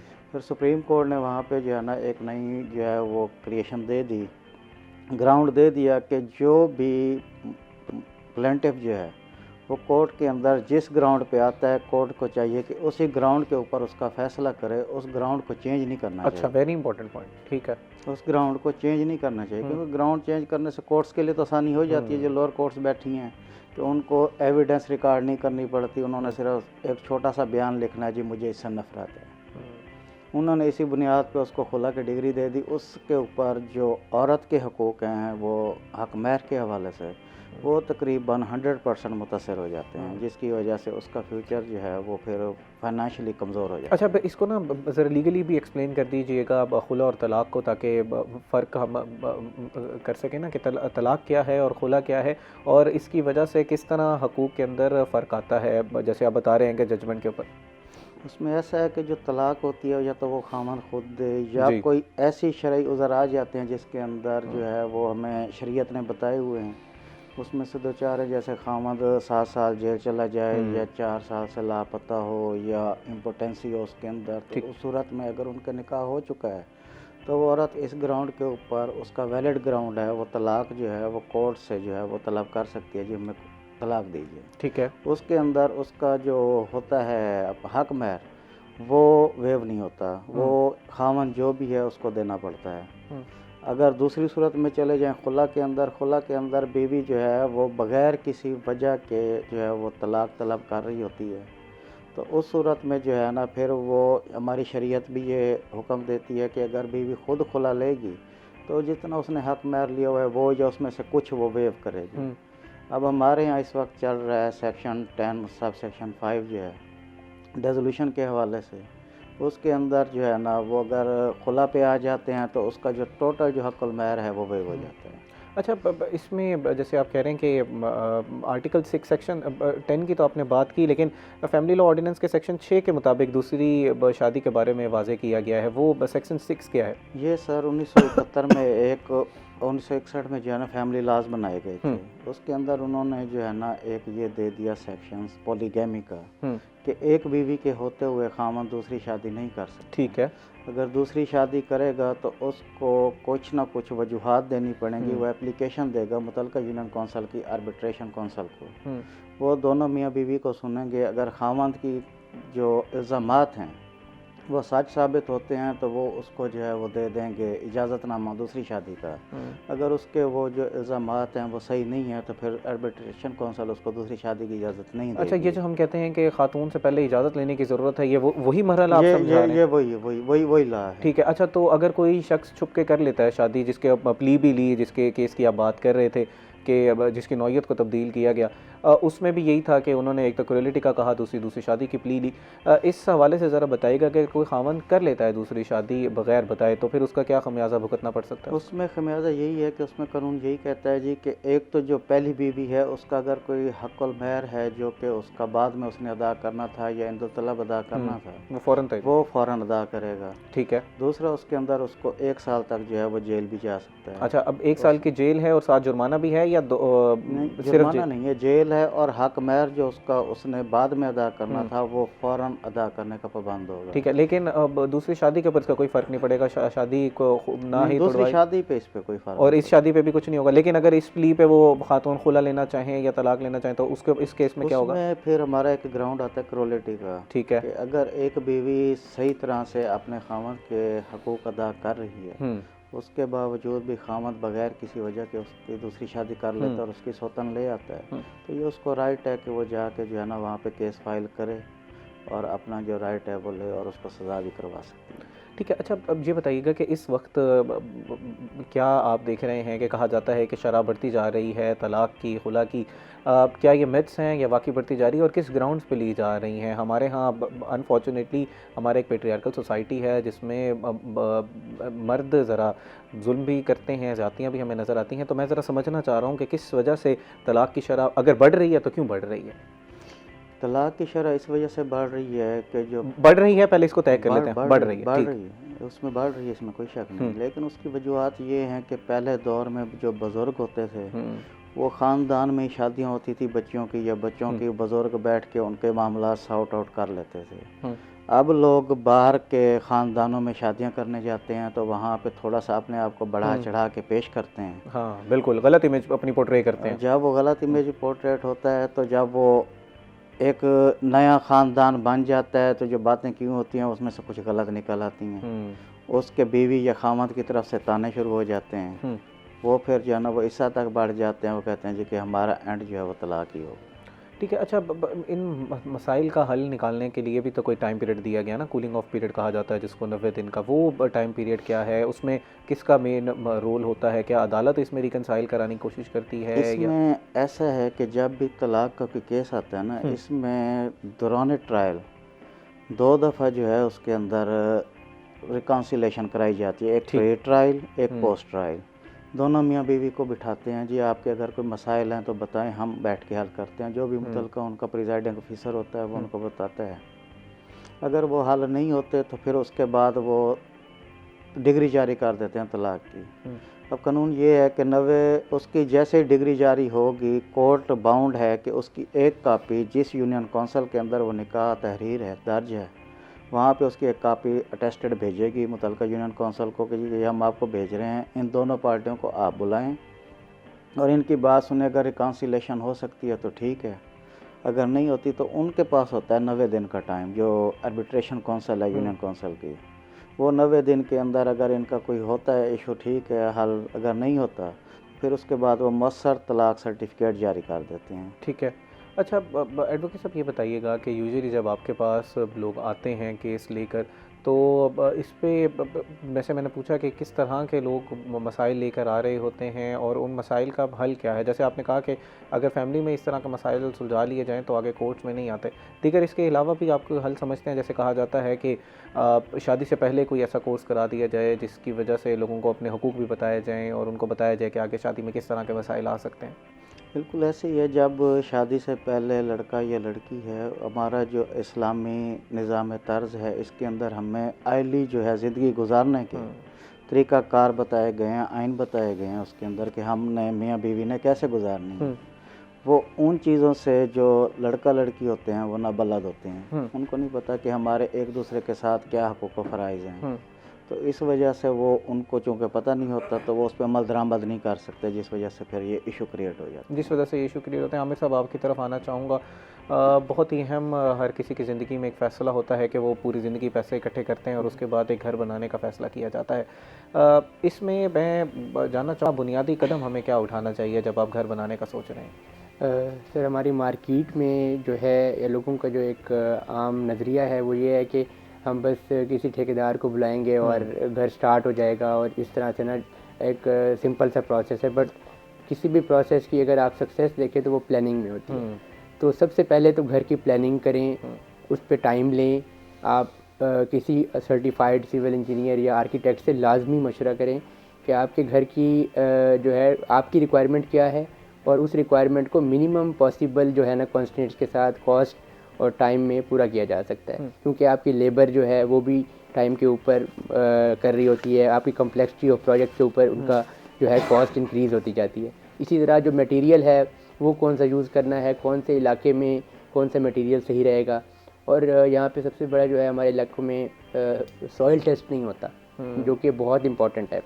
तो पहले तो आप अच्छा सा नक्शा बनवाएं कि सर्टिफाइड सिविल इंजीनियर या आर्किटेक्ट से बनवाएं और उसके अलावा स्ट्रक्चर डिज़ाइन अपना लाजमी करवाएं ताकि आपके बाद में अर्थक्वेक के जब कोई इवेंट होता है तो उसमें आपको कोई प्रॉब्लम ना आए। अच्छा जनाब, जैसे अभी आपने सॉइल टेस्ट की बात की, अर्थक्वेक की बात की, ये तो बड़े आगे के मसाइल हैं जो आप बता रहे हैं। हमारी आम आवाम को पता होने चाहिए बिकॉज देखिए हमारी ओवरऑल सोसाइटी में आप घर देखें क्रैक्स भी हैं उनमें आ जाते हैं और बाद में स्ट्रक्चरल इंटीग्रिटी उनकी बहुत ख़राब हो जाती है। सर ये तो आप बड़ी दूर की बात कर रहे हैं, लोग तो यहाँ पर ठेकेदार भी हायर नहीं करते। कोई मामा चाचा भतीजा वो उठता है, वो कहता है आए जी मुझे आता है, मैंने 10 घर बनवाए हैं। जी सर, इसी वजह से तो आप देखें मसाइल आते हैं और कभी सेवरेज का मसला आ रहा है, कभी लोगों के घर पानी का इशू काफ़ी ज़्यादा आपको देखने को मिलेगा। आप छतें आपको इस तरह से क्रैक मिलेंगी और तो जब कोई मसला आ जाता है और जब अर्थक्वेक आता है तो आपको पता है कि कितने घर गिरते हैं। तो ये इसी वजह से है कि हम प्रॉपर सॉइल टेस्ट नहीं करवाते, हम प्रॉपर फाउंडेशन डिज़ाइन नहीं करते और हम सही जगह पे जो है ना सही फाउंडेशन नहीं बनाते। अच्छा आमिर साहब ये बताइएगा कि जैसे मैंने अपने इंट्रोडक्शन में भी बात की कि एक तो ये है ना कि हम बुनियादी गलतियाँ कर लेते हैं खुद,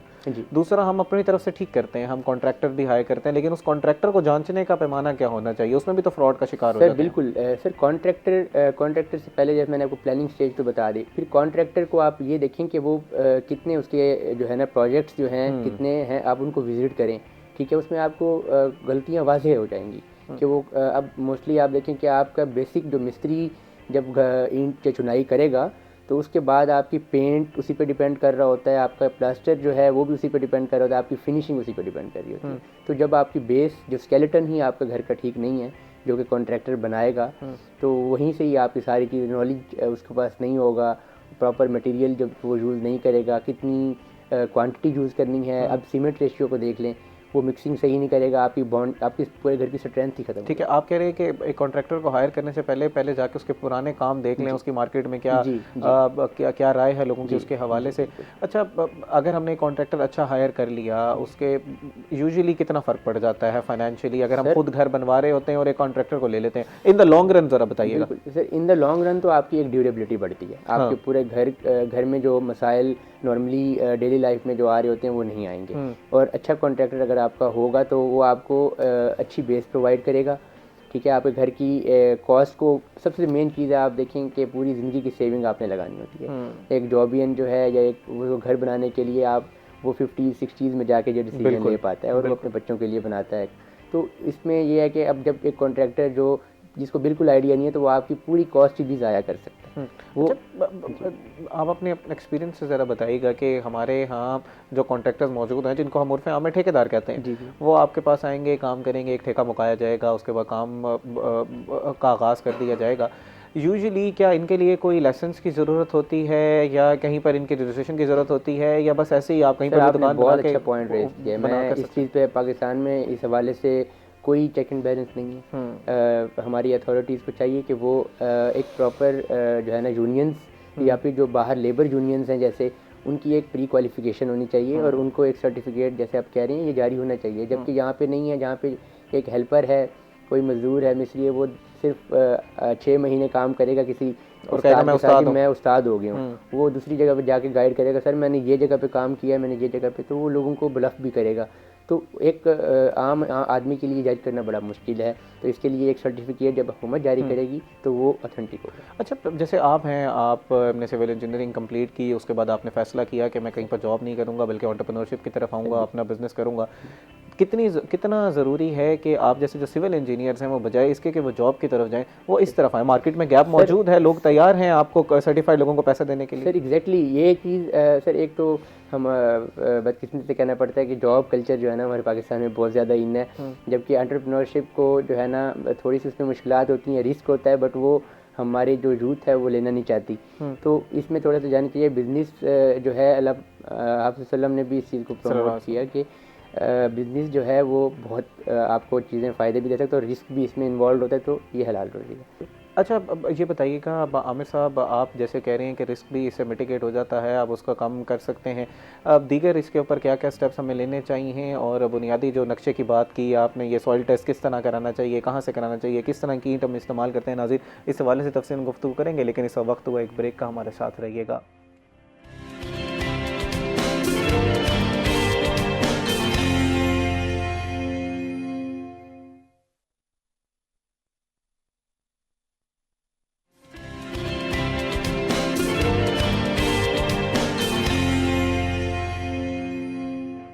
वेलकम बैक नाजरीन। ब्रेक से पहले हम बात कर रहे थे घर को बनाते वक्त हम कौन सी बुनियादी गलतियां करते हैं, ख़ास तौर पर कॉन्ट्रैक्टर्स का इंतखाब किस तरह करना चाहिए। कुछ लोग तो कॉन्ट्रैक्टर्स का इंतखाब ही नहीं करते, जिसकी वजह से फिर आगे नुकसान होना शुरू हो जाता है। कोई भी चाचा, मामा, भतीजा जो कहता है कि मैंने अपना घर भी बहुत अच्छा बनवाया था, मैंने उसको मशवरा बहुत अच्छा दिया था, आपका घर भी मैं बहुत अच्छा बनवाऊँगा।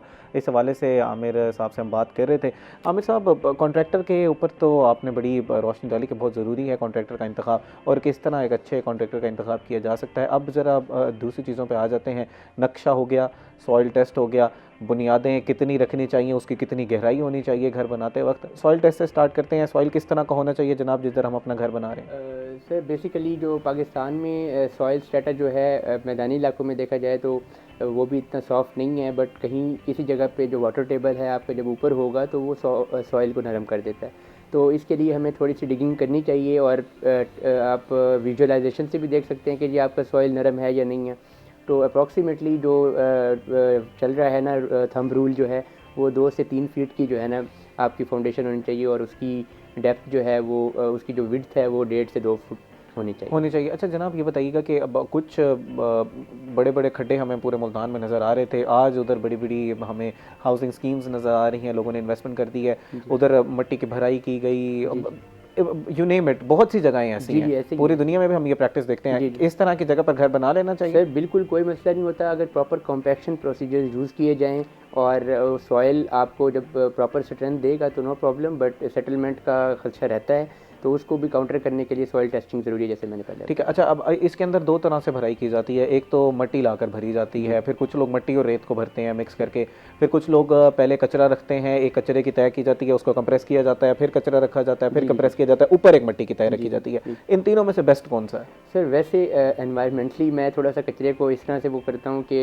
लीचेट जब आप कचरे को नीचे दबाते हैं तो उसमें से डिफरेंट केमिकल्स और डिफरेंट वो प्रोड्यूस होते हैं जो आपके सॉइल को ख़राब कर रहे होते हैं और वो लेटरली भी ट्रैवल कर जाते हैं। तो सिंपल जो क्ले है, जो मिट्टी है, उससे आपको भरपाई करनी चाहिए ताकि वो, और उसका प्रॉपर कॉम्पैक्शन होनी चाहिए। आप पहले उसको वाटरिंग करें ताकि वो पहले कॉम्पैक्ट हो, फिर कॉम्पैक्टर्स यूज़ करें जब कॉम्पैक्टर्स यूज़ करेंगे तो उसकी प्रॉपर स्ट्रेंथ गेन होगी, वरना और बाद में सेटलमेंट की वजह से आपको कोई प्रॉब्लम कोई मसला नहीं। अगर खुदा ना खास्ता एक ऐसी ज़मीन जो कि ठीक नहीं थी, वहाँ पर घर बनाना नहीं चाहिए था, लेकिन वहाँ पर घर बना दिया गया, तो आगे लॉन्ग टर्म में क्या नुकसान होता है? तो there are techniques, proper techniques हैं, और अगर आपने प्रॉपर टेक्निक्स यूज़ नहीं की इनके, जैसे आप कह रही हैं, तो सबसे बड़ा जो नुकसान होगा आपका स्ट्रक्चर में पूरे क्रैक्स आ जाएंगे, और एट दी एंड आपका जो जहाँ पे घर 60 से 70 साल चलना था वहाँ आपका फेलियर का भी खर्चा है, और 10 से जो है ना 20 से 25 साल के अंदर ही वहाँ पे ऐसे क्रैक्स आएंगे कि जो कि आपके लिए जो है ना मसला बन सकते हैं बाद में। ठीक है। अच्छा, इसी के साथ एक क्रैक्स की तो आप बात कर रहे हैं, ये तो फाउंडेशन में अगर कोई मसाइल आ रहे हो, तो एक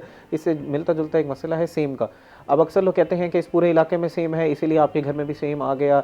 अब ये किस वजह से होता है? पाइपिंग गलत रखी जाती है या इलाके की वजह से भी होता है? सेम सर, सेम का जो बेसिक मसला है, अब आप देखें कि आजकल वर्टिकल डीपीसी की भी टेक्निक्स आ गई हैं, तो उससे ये है कि फाउंडेशन को वाटर प्रूफ बनाया जाता है। सेम दो तरह से मैं वही कह रहा था कि सेटलमेंट भी, जब आपका नीचे से सॉइल ही सेटल हो जाएगा, नीचे चला जाएगा, तो आपका स्ट्रक्चर तो आपका कंप्रोमाइज़ हो जाएगा। दूसरी चीज़ ये है कि आपका सेम का जो मसला है वो नीचे से आप प्रॉपर अगर डीपीसी या आजकल जो न्यू टेक्निक्स हैं, जियो मेम्ब्रेन्स यूज़ होती हैं, आप अक्सर जो है ना घरों में आजकल यूज़ ज़्यादा हो रही हैं, वो आप डीपीसी के लेवल पे जियो मेम्ब्रेन्स डालें तो आपको वाटर प्रूफिंग मिलेगी। और इसके अलावा बिटुमेन यूज़ किया जा सकता है, तो ये टेक्निक्स यूज़ नहीं करेंगे तो सेम ऊपर आएगा। अच्छा, अब इसी के साथ एक और मसला है, ये मैं अपने ज़ाती तौर पर भी क्योंकि मेरे घर के सामने एक लॉन है बड़ा, वहाँ पर हमने दरख्त लगाए हुए हैं और उसको बड़ा खूबसूरत हमने रखा हुआ है। अब एक कल हमारे भाई आए हुए थे, उन्होंने कहा कि जनाब ये आपने गलत किया हुआ है, क्योंकि ये ग्रो करते हैं, जड़ें इनकी जाती हैं तो बुनियादें ख़राब करती हैं। ऐसा होता है? नो सर, ऐसा कुछ नहीं है। आप लॉन अपना बनाएं और उसमें सब कुछ करें, बट जो है ना लॉन का जो कॉन्टेक्ट एरिया है आपकी वॉल्स के साथ, वो डीपीसी से नीचे होना चाहिए। जो मट्टी है वो डीपीसी से नीचे, बिकॉज जो मॉइस्चर है वो ट्रैवल करेगा, उसको डीपीसी ने रोकना है। तो डीपीसी से ऊपर वो नहीं जाएगा, और वो पूरा आपका पेंट जो है वो भी फ्लैकीनेस की वजह से जो है ना वेयर ऑफ नहीं होगा। ठीक है। जो बाकी सेम का ऐसे जितना खास प्रॉब्लम, बस सिर्फ लुक में जो विजुअल उसमें ज़्यादा मसला आता है, बाकी ऐसे कोई ऐसे सेम का कोई मसला है नहीं? सेम का ज़्यादा स्ट्रक्चर से रिलेटेड कोई मसला नहीं है, अनटिल अनलेस वो आपकी सॉइल को सेटल ना करे। लेकिन कहते हैं कि लंटर में जंग लगने लग जाता है इसकी वजह से, अगर वो ट्रैवल करता है तो? सर लंटर जो है आप उसको पैकअप करते हैं, वो तो जब मिस्त्री आपको गलती करेगा वो सरिये बाहर छोड़ेगा, आपका कवर नहीं देगा। सही कवर सरिये का, कंक्रीट का कवर चाहिए होता है, तो वो उसको पैकअप करेगा तो फिर तो जंग नहीं लगेगा। बट जब अगर कहीं से भी सरिया एक्सपोज्ड है तो वो चाहे आपका मॉइस्चर उस तक जाए या ना जाए, वो एनवायरनमेंट से भी मॉइस्चर पकड़ेगा। ठीक है। अच्छा जनाब, इसमें आपने एक और चीज़ की थी, सॉइल टेस्ट की तो आपने बात की, दूसरा एक नक्शे की हम बात कर रहे थे।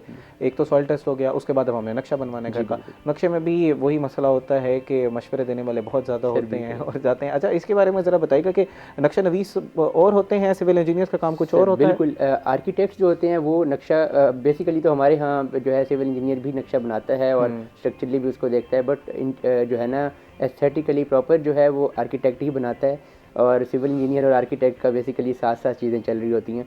तो आर्किटेक्चर में सबसे ज़्यादा इंपॉर्टेंट ये है कि आप राउंड शेप्स को, अगर आपने कॉस्ट कम करनी है ना, तो राउंड शेप्स को अवॉइड करें। ठीक है, आप कोशिश करें कि आप रेक्टेंगुलर या किसी भी डब्बे नुमा चीज़ों में जाएं, ताकि आपका जो है ना सीधी सीधी उसमें कंस्ट्रक्शन हो और आपका कम से कम कॉस्ट लगे। अच्छा, इसमें कहा जाता है कि घर को हवादार बनाना चाहिए, थोड़ा खुला बनाना चाहिए, और कुछ इतनी स्पेस रखनी चाहिए ताकि सामने लॉन हो या कुछ इस तरह का, बेशक आप 5 मरले का रख रहे हैं, लेकिन वहीं वहाँ पर सिटिंग एरिया ज़रूर होना चाहिए। इसकी क्या इंपॉर्टेंस है? That is the thing of architectural design. यही वो देखते हैं कि आपकी ओरिएंटेशन बिल्डिंग की कौन सी है, और पाकिस्तान के हर एरिया में डिफरेंट ओरिएंटेशन होगी कि हवा किस रुख की चलती है आपके, मोस्टली एवरेज ईयर में जो है आपकी लाइटिंग जो है वो क्या रहती है, एंगल क्या होता है सूरज के, तो उसकी बेसिस पे हम लोग खिड़कियाँ भी डिज़ाइन करेंगे और क्रॉस वेंटिलेशन प्रोवाइड करें। जो आम गलती हम लोग करते हैं कि सामने जो है दरवाजे के सामने खिड़की हमेशा होनी चाहिए, तो वो अक्सर लोग साइड पे रख देते हैं, तो उसकी वजह से भी वेंटिलेशन में जो है ना आपको अजीब सी स्मेल घर में रहती है। तो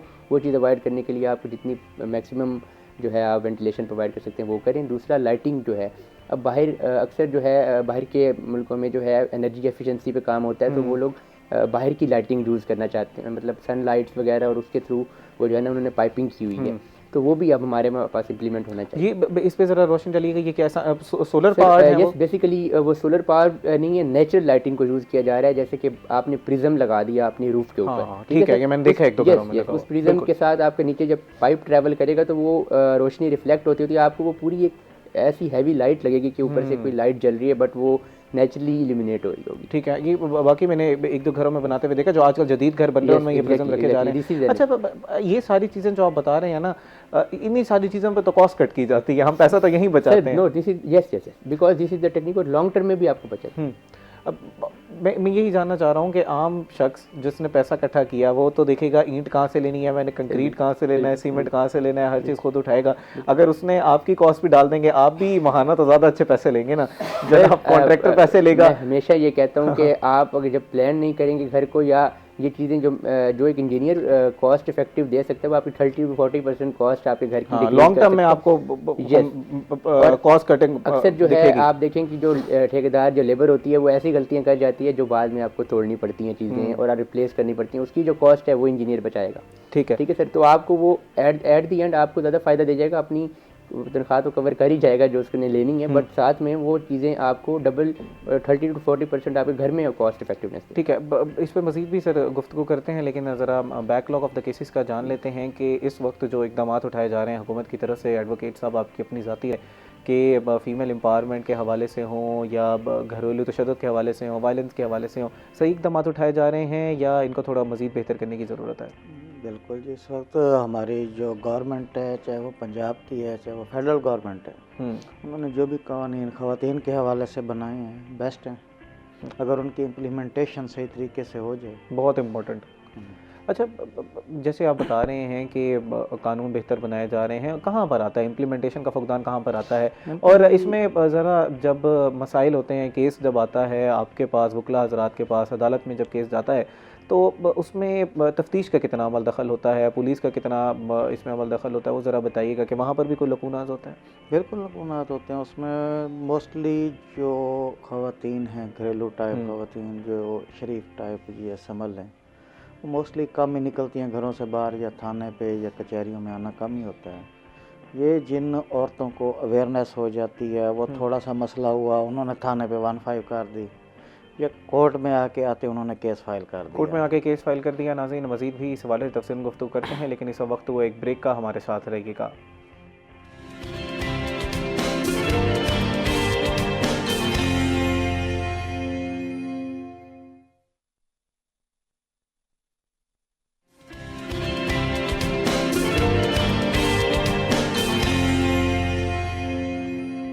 वेलकम बैक नाज़रीन। ब्रेक से पहले हम लोग बात कर रहे थे तलाक और खुला के हवाले से, और बैकलॉग ऑफ द केसेस बहुत ज़्यादा है, पुलिस का किरदार भी इसमें समझने की कोशिश कर रहे थे, मज़ीद भी इस हवाले से गुफ्तगू करते हैं, लेकिन कुछ बर्थडेज़ हमने कुछ विश करनी होती हैं। उस्मान गनी साहब हैं जी, उनकी उस्मान गनी साहब एक मासूम छोटे से बच्चे हैं, उनकी आज बर्थडे है। Happy birthday to you ji, many happy returns of the day ji. नाज़रीन, हम अपने मौजू की तरफ चलते हैं। हम लोग तलाक खुला के हवाले से तफसीरन गुफ्तगू कर रहे थे। जान लेते हैं कि इसमें इम्प्लीमेंटेशन का क्यों फुकदान है। जैसे जनाब बता रहे थे कि लॉज तो काफ़ी ज़्यादा बनाए जाते हैं, लेकिन उसमें इम्प्लीमेंटेशन हमें नज़र नहीं आती। दीगर इसी के साथ पुलिस का किरदार भी कुछ मशकूक सा लगता है, कुछ लकूनाज वहाँ पर भी तफ्तीश के टाइम पर भी छोड़ दिए जाते हैं। इस वाले तफसीलन जान लेते हैं। जी जनाब बताइएगा, एक तो पुलिस के किरदार पर ज़रा रोशनी डालिएगा कि फैमिली केसेस में पुलिस का कितना किरदार होता है, क्या तफ्तीश की इस टाइम पर ज़रूरत पड़ती भी है या नहीं पड़ती। दूसरा, इम्प्लीमेंटेशन का कहाँ पर मसला आता है। जो फैमिली केसेस होते हैं इनसे तो पुलिस का इतना कंसर्न नहीं होता, ये डायरेक्ट या कोर्ट होती है या आर्बिट्रेशन काउंसिल जो आपकी होती है, इनसे इनका रिलेशन होता है। या फर्स्टली जब ये उठाए जाते हैं मामला, तो वो ख़ानदान में जो बुज़ुर्ग होते हैं उनके सामने। अच्छा, कुछ लोग वो 15 का भी तो जिक्र कर रहे थे ना, कि कुछ लोग जब पुलिस को डायरेक्ट जाते हैं कि मेरे साथ जुल्म हुआ जी, मुझे मारा गया या कुछ भी हुआ, वो पहली रिपोर्ट तो पुलिस को कराई जाती है ना, FIR। उसमें ऐसा होता है कि जी कि खामद बीवी का झगड़ा हो गया, खामद ने हाथ उठा दिया, कुछ हो गया, तो बीवी को और तो कोई सोचता नहीं है, वो फ़ौरन उसके मोबाइल आजकल हर किसी के पास है, उसने फ़ौरन 15 कॉल करनी है, और 15 कॉल के ऊपर पुलिस ने मौके पे जाना है, लाजमी उन्होंने रिपोर्ट देनी है। उन्होंने जब जाके देखा जी मियाँ बीवी लड़ रहे हैं, अब उनको और कोई इख्तियारात पुलिस के पास है नहीं, उन्होंने खामद को उठाना है, जाके उन्होंने FIR दे देनी है 354-506 की। तो उसके बाद फिर खामद को बेलें करानी पड़ती हैं। जब वो वापस आता है तो जो फैमिली उनका रिलेशन होता है वो ज़रा टूट चुका होता है, वो गुस्से में होता है जी कि इसने मेरे साथ ये किया। अगर पुलिस इसमें थोड़ा सा ये करे कि अगर कोई 15 की कॉल आ भी जाती है तो मौके पे जाएं, कोई एक दो बुज़ुर्ग उनके बुला के उनके हवाले करके वापस जाकर अच्छा, अक्सर औक़ात हम ये किरदार देखते भी थे कि थाने में ही रिजॉल्व करा दिया जाता था ऐसा मसला और फिर घर भेज दिया जाता था, क्योंकि टेम्परेचर्स हाई होते हैं उस टाइम पे। लेकिन बहरहाल अगर किसी के ऊपर तशद्दुद किया गया है और किसी को मारा गया है तो वो वुमेन प्रोटेक्शन अथॉरिटी भी तो मौजूद है, उसको भी कहा जा सकता है, उधर भी कॉल की जा सकती है। तो मैं वो समझना चाह रहा था कि उसको कॉल उधर करनी चाहिए या थाने में रिपोर्ट करनी चाहिए। जो वुमेन प्रोटेक्शन वाले हैं उनके कॉन्टैक्ट नंबर जो है वो आम आवाम के जो है वो दस्तरस में नहीं है। 151 जो है ना वो जनरल नंबर चल रहा है, एक बच्चे से भी पूछें उसको भी पता है। तो उनको और तो कोई सोचता नहीं, गुस्सा होता है, सारा कुछ होता है, अच्छा मैं देख लूँगा, मैं देख लूँगी, उसने फ़ौरन 15 भी मिला नहीं।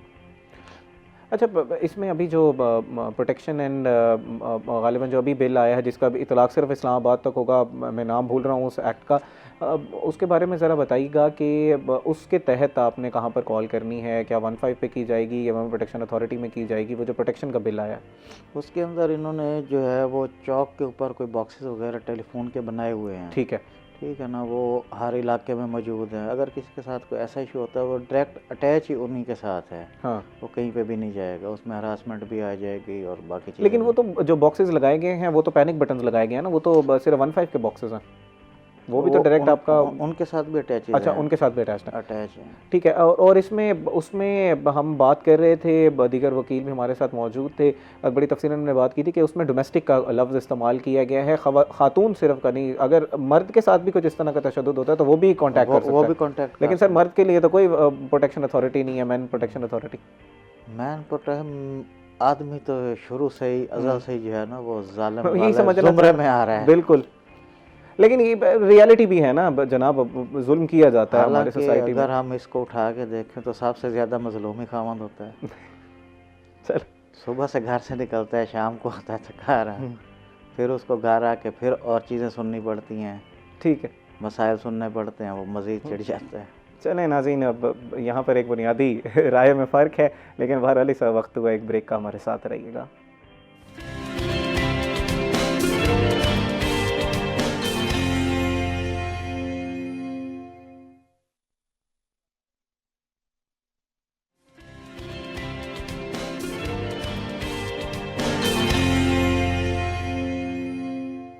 वेलकम बैक नाज़रीन। ब्रेक से पहले हम बात कर रहे थे तलाक, खुला और इसके रिलेटेड जितने भी मसाइल हैं उनके ऊपर, और ये जो नए एक्ट्स पास किए जा रहे हैं, मैं ज़रा राय लेना चाह रहा था एडवोकेट साहब की कि क्या ये सही डायरेक्शन में है या नहीं है। तो उन्होंने कहा कि बिल्कुल सही डायरेक्शन में है अगर इनकी इम्प्लीमेंटेशन ठीक होती है।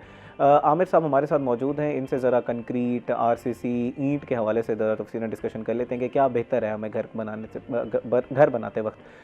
लेकिन इस वक्त हमारे रिपोर्टर हमारे साथ लाइव मौजूद हैं जो हमें वेदर की सूरत हाल से आगाह करेंगे। अहमर खान साहब हमारे साथ मौजूद हैं। जी अहमर, क्या सूरत हाल है वेदर की?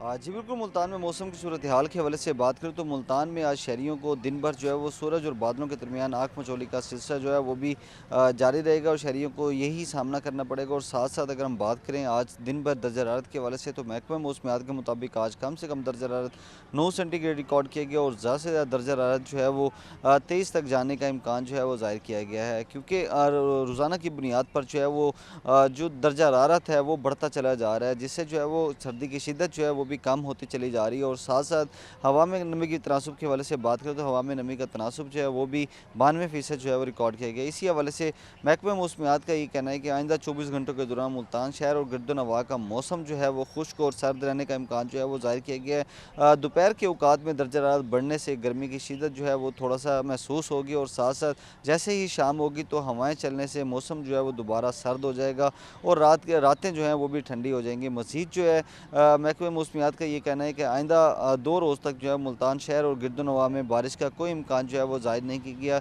शहरियों को जो है वो खसूसी तौर पर तिबी माहिरीन का कहना है कि एहतियाती तदाबीर पर अमल करें ताकि मुख्तलिफ बीमारियों से बचा जा सके।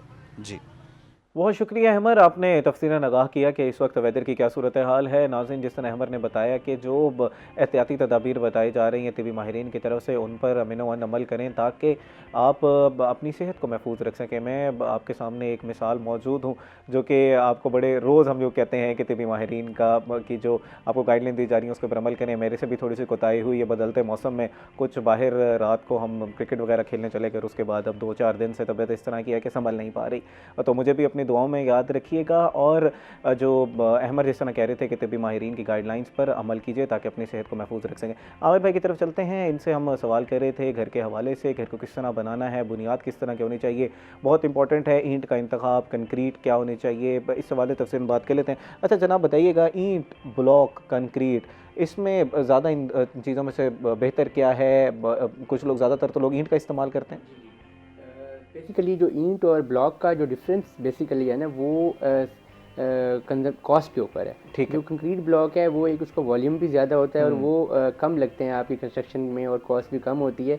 बट उसका जो सबसे बड़ा मसला है वो मुल्तान जो एरिया है हमारा वो है बहुत गर्म, और गर्मियों में जो है ना जो कंक्रीट ब्लॉक है उसकी स्पेसिफिक हीट बहुत ज़्यादा होती है, जो वो है ना अगर आप वो दिन में जो अब्जॉर्ब करेगा वो रात में एमिट ही नहीं कर पाएगा, तो जिसकी वजह से वो बहुत ज़्यादा गर्म घर रहेगा और इंसुलेशन पे आपकी कॉस्ट ज़्यादा आएगी। एसी आपका जो है ना कॉन्टीन्यूस चलेगा तो उसमें वो आपको मसला करेगा। तो इसलिए यहाँ पे ब्रिक्स यूज़ की जाती हैं।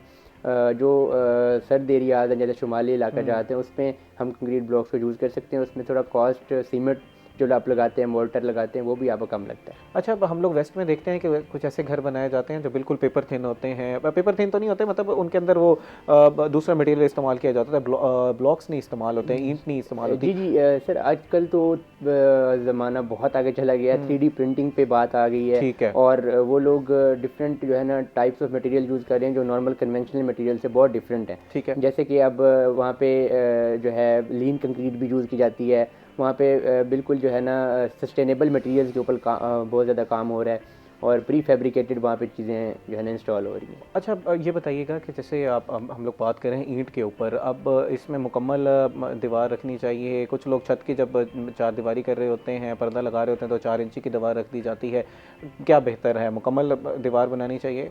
जी ये जो है ना डिफरेंट 2 टाइप्स की दीवारें हैं ना घर में। लोड बेरिंग जो है, वैसे तो मैं आपको इसके हवाले से ये गाइड करते चलूँ कि जो साइज्मिक जो अर्थक्वेक के हवाले से अगर आप प्रोटेक्शन चाहते हैं तो आपको फ्रेम स्ट्रक्चर की तरफ जाना चाहिए। ठीक है। बिकॉज फ्रेम स्ट्रक्चर आपको एक बैंड प्रोवाइड कर रहा होता है, एक आपको पूरे घर को ना एक बॉक्स की तरह जोड़ रहा होता है। तो वो जब वो अर्थक्वेक की वाइब्रेशंस आती हैं तो वो नहीं टूटता। तो जब इसके बरक्स जो दीवारें हैं, अगर आप सिर्फ दीवारों के ऊपर बेस पे घर बनाते हैं तो आपकी दीवारों की भी कुछ ऐसी लिमिटेशंस हैं। अगर 15 फुट से थोड़ी सी ज़्यादा दीवार है तो वो ज़्यादा वाइब्रेशंस के ज़ुमरे में आ जाएगी। ठीक है। अच्छा सीमेंट, रेत, बजरी, इसके मयार को किस तरह जांचा जा सकता है? जी और इनकी क्वालिटी क्या वेरी भी करती है? बहुत ज़्यादा वेरी करती है। सीमेंट जो है आपकी हाइग्रोस्कोपिक की नेचर होती है, वो मॉइस्चर बहुत जल्दी एब्जॉर्ब करती है। तो सीमेंट को आपने जो चेक करना है तो वो पानी के ऊपर थोड़ी देर जब आप फेंकेंगे तो वो थोड़ी तैरनी चाहिए, वो बिल्कुल अचानक से नहीं डूबनी चाहिए, तो वो 1 नंबर सीमेंट आपकी काउंट होगी। और फ्रेश होनी चाहिए। आप ये नहीं कि काफ़ी पुरानी सीमेंट यूज़ करें तो उससे आपकी स्ट्रेंथ 30% 40% डिक्रीज हो जाए। अच्छा अब इसमें जैसे आपने चेक करने के बारे में बात की, कुछ इंपोर्टेड सीमेंट्स भी आ रही होती हैं, वो कदरे बेहतर हैं जो ब्रांड की सीमेंट्स होती हैं? सर देखिए सीमेंट्स जो हैं मेरे जो है ना ब्रांड की ऑब्वियसली उसमें proper ratio, proper manufacturing use होती है, लेकिन बट ये है कि फ्रेश सीमेंट जो है वो यूज़ करें। पुरानी सीमेंट आप यूज़ करेंगे चाहे वो ब्रांड की हो जो भी हो, बट वो पुरानी 90 डेज जो है प्लस जो है ना सीमेंट अगर आपकी पुरानी हो जाती है तो वो आप यूज़ ना। अच्छा लास्ट, क्योंकि हमारे पास 30 सेकंड्स है, मैं चाहूँगा आरसीसी के ऊपर थोड़ी सी रोशनी डाल दें और अगर आप अपना कोई पैगाम देना चाहते हैं तो प्लीज़ पैगाम। जी बस मेरा यही पैगाम है कि आप एक certified civil engineer structure design लाजमी करवाएं। और आरसीसी के हवाले से भी यही बता रहा हूँ कि आप सीमेंट में जो पानी डालते हैं, वाटर रेशियो डालते हैं, वो आपका मुनासिब होगा तो आपके पूरे घर की जो है ना स्ट्रेंथ उस पर डिपेंड कर रही होगी। स्ट्रेंथ उस पर डिपेंड करी होगी। एडवोकेट साहब अगर आप भी कोई चीज़ ऐड करना चाहते हैं और अगर आज के मौजू के हवाले से हम कोई चीज़ मिस कर गए हैं सवालात में तो वो भी प्लीज़ ऐड कर दीजिएगा। जनाब ने तफसीली जो है इस बात पे बात की है, मैंने भी तफसीली उसमें कुछ ना कुछ कोशिश की है कि जवाब दे दें। बस हमारा अब आखिर पे यही पैगाम है इसके अंदर कि जो भी मियाँ बीवी हैं उनको सब्र और तहम्मुल से एक दूसरे की बातों को, गुस्से को या थोड़े से चिड़चिड़ेपन को बर्दाश्त करना चाहिए ताकि ये जो नौबत तलाक तक आती है वो ना आ सके। सैयद कैसर अब्बास साहब बहुत शुक्रिया प्रोग्राम में आप तशरीफ़ लाए और बड़े ही अहम मौजू पे हमने आज तफसीरन गुफ्तगू की। अहमद खान साहब, आमिर नाडला साहब आपका भी बहुत शुक्रिया प्रोग्राम में तशरीफ़ आवरी के लिए और बड़े ही अहम मौजू पे हमने डिस्कशन की। पूरी ज़िंदगी की जमा पूंजी इसके ऊपर लग रही होती है। तो नाज़रीन जो भी मशवरे दिए गए हैं दोनों मेहमानों की तरफ से उन पर अमल कीजिएगा ताकि आप किसी बड़े नुकसान से बच सकें। उम्मीद करते हैं कि आज का प्रोग्राम आपको पसंद आया होगा। अब आपसे मुलाकात होगी कल एक नए प्रोग्राम में नए टॉपिक के साथ। तब तक अपने मेज़बान को दीजिए इजाज़त। अल्लाह निगहबान।